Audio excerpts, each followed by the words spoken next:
তো টুর্নামেন্টের পরে চলে এলাম প্রাইজ ডিস্ট্রিবিউশনের ভিডিও নিয়ে।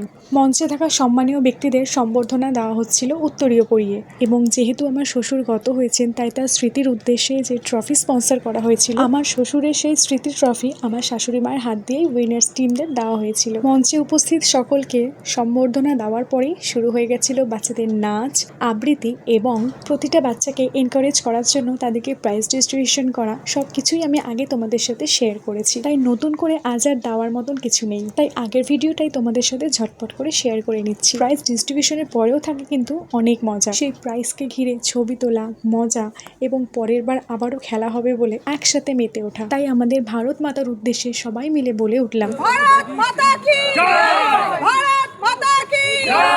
প্রাইজ নিয়ে বাড়ি চলে আসার পরে যেহেতু সেদিন বাবুর বার্থডে ছিল, তাই জন্য সকলে মিলে ওকে একসঙ্গে উইশ করলাম।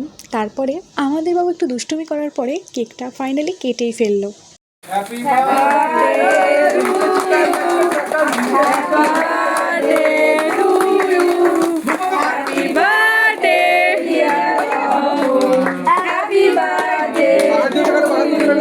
আর কেক কাটার পরে কিন্তু কে কাকে খাওয়াবে, কে আগে খাবে, সেটা নিয়ে কিন্তু ভাই বোনের মধ্যে একটা মিষ্টি লড়াই হয়ে থাকে। তাহলে 15 অগস্টের ভিডিও আমি এখানেই শেষ করলাম।